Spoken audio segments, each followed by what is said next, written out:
everybody? It's your boy here, Lante. That's Lante, and I just came.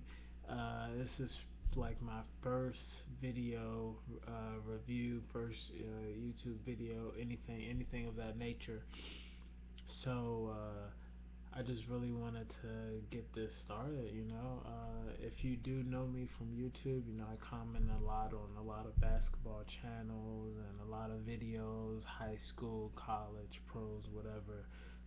If it's basketball, backboard, and a net, and some sneakers on the court, then I'm with it. So for my first video, I didn't really know what to talk about, what topics to jump into. So I figure, why not start with the 2015 NBA draft? I know it happened a few months ago, but the season hasn't started. Teams are still in preseason mode. We're still a good month away from the season, so people should be getting in shape. Well, definitely should be in shape now. Excuse me. Um, yeah. So let's go ahead and I'm just gonna do the first round, and I'm gonna start 30 and go up because we already know that the top 15, 20 picks, those are the superstar guys. So let's just start with number 30. That's Kevin Looney from UCLA. Um, Power forward. He went to the Golden State Warriors. I kind of guess that's just a developmental pick for them. They have a pretty stacked team, especially just winning the championship. So they're going to be good. They're definitely stacked at the forward position with Maurice Spades, David Lee, Andrew Bogut. He's a center, but forwards and centers pretty much the same thing. Okay, let's go up to RJ Hunter at 28 to the Celtics. That might end up being a nice little steal a few years from now. He's a big guard that can shoot the ball. Um, yeah, his skill set should translate well to the NBA. I haven't seen too much on him, but obviously going this late in the first round, it means you do have some skills and some talent. So let's go up to one of my favorite players in the draft because he's a Duke champion. 2015 champions. I told y'all we was gonna cut the Nets, and we cut the Nets. So Tyus Jones got drafted by the Cavaliers. I thought they were gonna keep the pick, especially with that point guard help they needed. I thought having Kyrie, Mo Williams, and Tyus Jones would be a great three guard rotation at the point. But with LeBron James, I guess you don't really need much of a point guard. Let's go up to 21. We had Justin Anderson from Virginia. I got a chance to watch a lot of this guy because I watch a lot of ACC basketball. So he's basically a big power guard, and he can hit the three. Um, and he's a big physical guard. He's gonna be imposing on the court. I think he's gonna get some minutes early on, and I think he's gonna surprise some people in Dallas just because when you have that NBA body with that NBA athleticism, like you're gonna do big things as long as you keep your work ethic alive and just stay on the right track. Next, and I'm just scrolling through a couple names here and there, not trying to jump too high. At 19, we got Jaren Grant, point guard, went to the Wizards but was traded to New York. Um, I don't know. Point guards in New York, they really haven't had the best history. Um, so we'll see. He's a different point guard than the ones they've had recently between Calderon, Prigioni, Raymond Felton. The list goes on and on of those subpar guys. But the thing about Jaren Grant is he's athletic, and I think he's like legit 6'4", 6'5".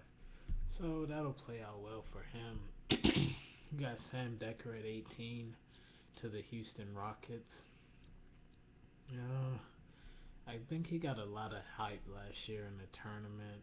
I mean, obviously a good player, 6'9" with his skill set, but I don't see anything special about him. I think he'll be another forward in the NBA who could shoot a little bit, do a little bit of everything.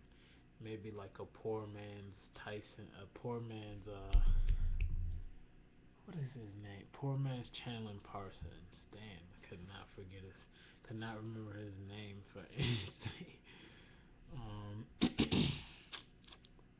got Kelly Oubre, who for me had a love hate relationship just because he had such a subpar freshman season at Kansas.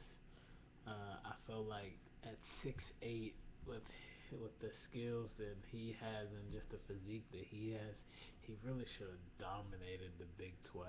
I think it was pretty wide open. I guess he just never really found his stroke, or maybe the offense wasn't clicking for him like the system. But let's go up a little higher. We starting to get into some blue chip players here, some prime times, some guys who can actually start from day one. And these are a lot of guys that I actually watched a lot of in the Vegas Summer League and also the Orlando Summer League. So I have a little bit more knowledge from watching these guys and seeing how they're going to play with other NBA talent and the NBA system with NBA refs.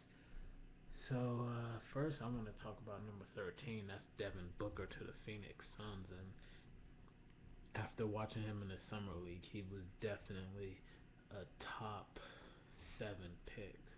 Um, at 6'5", not excellent size for your two guard, um, but 6'5" is good size for your two guard. You know, about average for a two guard. But with the way that he can shoot it, it's pretty much lights out off the dribble, spot up J's, coming off the curls. He does it all. Um, you got Trey Lyles in Utah. He's gonna do big things. 6'9" forward. Seen a lot of him at UK last year. You got Miles Turner, who I thought should have stayed, but I guess when you're 6'11" and people tell you got a little bit of KD in you, you know, you gotta go to the league. And you know, rightfully so. He was a number 11 pick. So I'll never knock anyone for going to the league. I think a lot of guys should stay, but that's another video for another day. At 9, we got Frank the Tank. Um, Solid player, you know. He's not going to give you anything out of this world. He's going to come to work every day, work hard, and then get it done. You know, he's going to try his best. You got Stanley Johnson, who might be this year's workhorse or hardest worker and player. Um, you know, I guess you could give the title to like a rookie season Blake Griffin or the Manimal. You know, those type of players who just come in and go straight to work. Like, I think that's gonna be Stanley Johnson all the way, man. He's gonna love Detroit. He has that rugged game, um, and I think he's gonna do well. But we got Emmanuel Mudiay. Now, people haven't seen a lot of this kid because he played over in China, but he looks good. He looks probably the most NBA ready out of everyone in the draft. Like everyone. 6'5". He's a he's a problem in the open court. He's a playmaker. He proved in the summer league he could hit the open shot. He proved he could hit off the dribble. Like he did everything. He defended. I think he might have had the greatest outing of everyone except for Seth Curry. Like that kid was on fire. I think he averaged like 26, 27 points a game. Um, at number 6, we got Willie Cauley Stein. He gets a lot of comparisons to Tyson Chandler, which aren't too far off. I think Willie Cauley Stein has the potential to be better, maybe develop at least two post moves. Two post moves. Yeah, two post moves. If that, a little hook shot. I feel like everyone 6'10" and above should have that little baby hook. Get your little Kareem on. They say it's unguardable. Why not? We're gonna skip up. Alright, we're not gonna skip. But at 5 we have Mario Hezonja. He's a shooting guard. I don't really know too much about him, but I heard he's a hooper. So I will be looking forward to seeing him and Oladipo in Orlando. And at 4 we have Kristaps Porzingis with the Knicks. Took him, which I definitely thought they were gonna take Moutier, but I guess not. So Kristaps Porzingis is a 7-footer who can shoot the ball pretty well, and I guess that's about it. I mean, I guess he'll block some shots if he's in the paint, but he did play in the summer league and he had a few good games. Nothing, coming off the stat sheet, not like a 2020, but he showed off some skills. So at 3, we got Jahlil Okafor with the 76ers, which I think the Sixers were almost forced to take this pick because of what the Lakers did at number 2. But if I were the Sixers, I know it's hard to pass on Jahlil Okafor, but they have Joel Embiid and Nerlens Noel. And even though Embiid is probably going to miss the season again, but I don't know. Having that point guard, you just got rid of Michael Carter Williams, and there were 2 point guards in the draft who I think were better than him, and that's D'Angelo Russell and Emmanuel Mudiay, and you didn't get either of them. So the pick it only didn't make sense because the Lakers at 2 took D'Angelo Russell, and they pretty much shocked everyone. I wasn't too surprised by it just because just the way they run their offense, they need that elite level guard play, versus dominant inside man, especially the way Kobe Bryant likes to run his offense. So this goes on to the number 2 pick, D'Angelo Russell. I thought was a great pick by the Lakers. Whether Kobe wanted this kid or not, the rumor is that he did. I just hope D'Angelo goes in there and becomes a sponge and just absorbs everything, because you are playing the most you're playing one of the most difficult positions in all of professional sports, and luckily for you, you have a player in Kobe Bryant who's recognized as one of the most competitive, one of the smartest, one of the greatest players to ever play the game. End of discussion. Alright. And sorry I'm a little out of breath. This was my first video, like I said in the beginning. So, on to the number 1 pick. We have Karl Anthony Towns going to the Minnesota Timberwolves.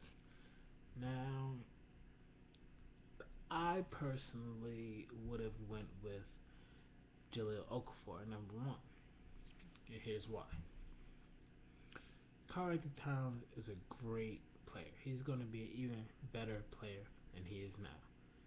Jahlil Okafor already has that offensive side of the ball established.